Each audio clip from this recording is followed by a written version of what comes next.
चलो एक power dissipation का क्वेश्चन मुझे करके दिखाओ आप लोग। लेट्स सी कितने लोगों के दिमाग में स्ट्राइक कर रहा है। ऑब्वियसली डेटा जो दिया हुआ है वही यूज करना पड़ेगा आपको। क्वेश्चन में कह रहे हैं, अच्छा ठीक है, क्वेश्चन खुद से पढ़ो, खुद से इंटरप्रेट करो। बहुत लोग इस क्वेश्चन को समझ नहीं पा रहे हैं, इसलिए बहुत लोग फेजर डायग्राम भी गलत बना रहे हैं और उल्टे पुल्टे आंसर्स भी बता रहे हैं।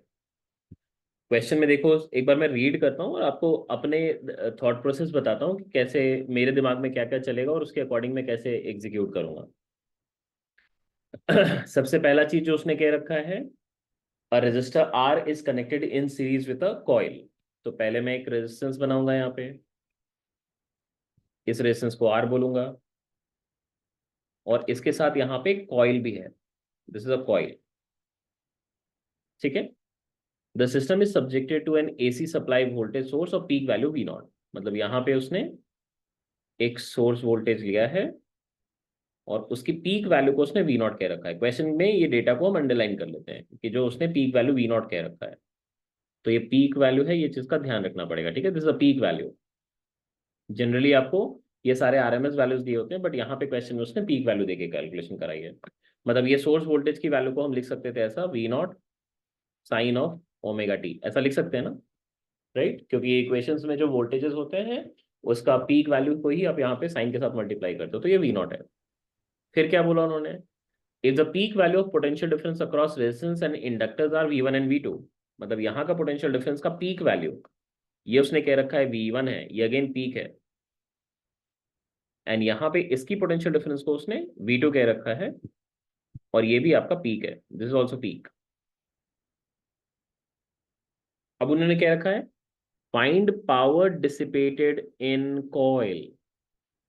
यहां से हमें ये पता चल रहा है कि कॉइल जो है उसका एक फाइनाइट रेजिस्टेंस आपको कंसिडर करना है, क्योंकि अगर वो कॉइल में कोई रेजिस्टेंस नहीं होता, कभी भी पावर आपसे पूछते नहीं।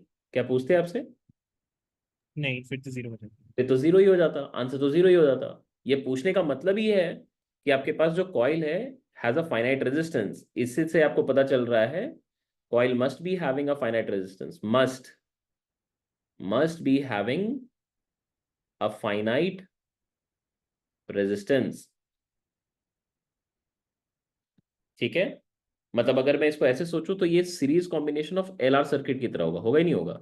इसमें आर की वैल्यू ऑब्वियसली कुछ एक नई वैल्यू आर डैश मान सकते हैं, हाँ। जो हमने दिया नहीं उस क्वेश्चन में। सर मेरा एक डाउट है इसमें, सीरीज हम कैसे ले रहे हैं, तो एक पैरेलल क्यों नहीं? एक ही करंट जा रही ओ, है ना? यस। करंट तो एक ही फ्लो करेगा ना भाई दोनों में। मतलब जो हाँ, जो भी तुम सोच रहे हो, it's basically the same current flowing through them, right? Yes. ठीक है, तो सेम करंट ही फ्लो कर रहा है। तो अभी हम क्या करेंगे यहाँ पे, now what we do is, इसको एक सीरीज आरएल सर्किट की तरह ट्रीट करने वाले, we treat this as a series RL circuit. ये खुद एक सीरीज आरएलसी सर्किट की तरह, आरएल सर्किट की तरह होगा, आरएल सर्किट हो जाएगा। ठीक है। तो सीरीज आरएल सर्किट में आपको एनालाइज करना है ये आई नॉट। अगर सपोजली हम यहाँ का करंट को आई नॉट मान लेते हैं, पीक वैल्यू, ये आई की वैल्यू को अगर लिखा जाए ऐसा, अच्छा ठीक है, इसकी जरूरत नहीं है, यहाँ पे ये आई नॉट बस दिखा देते हैं, ये पीक वैल्यू है। इन सारे एलिमेंट्स के लिए क्या चीज़ है जो कॉमन है? इन सारे एलिमेंट्स के लिए क्या चीज़? Current. Current current. Current. Best है, करंट को हम क्या करेंगे, रेफरेंस पे रखेंगे और यस। उसके रिस्पेक्ट में सबका फेजर को प्लॉट करेंगे। ठीक है। सो ये आई नॉट है, इसको रेफरेंस पे रखा। जो V1 है क्या सेम फेज में होगा या डिफरेंट फेज में होगा? Same same face. Very good, तो इसको मार्क किया हमने, ये सेम फेज V1 लिख दिया इसको, सो दिस इज V1, यहाँ पे लिख देते हैं।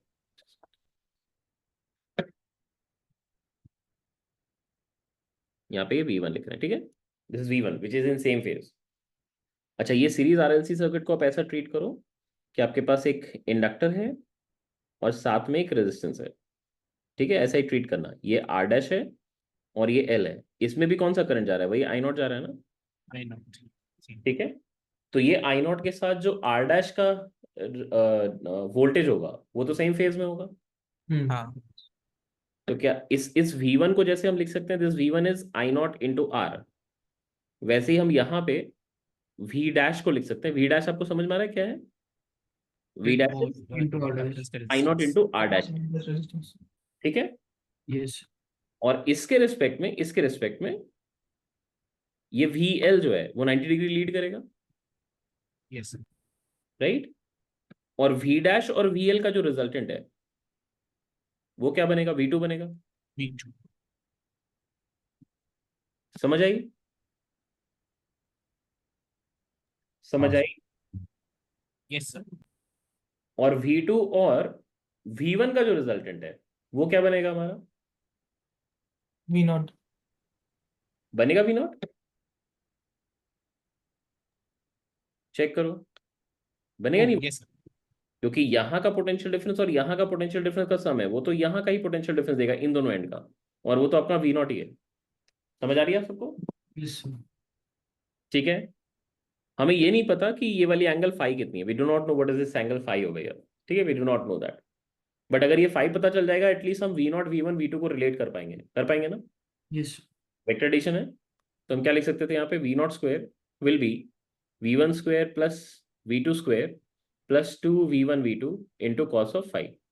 आई होप इसमें कोई दिक्कत नहीं है किसी को, ठीक है, ठीक है ना। Yes. ना हमें चाहिए पावर इन कॉइल चाहिए।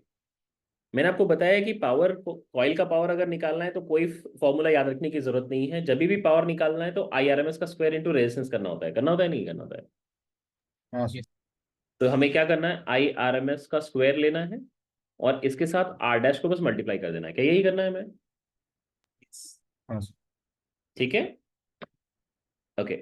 क्या IRMS पीक वैल्यू बाई √2 होता है, हाँ sir.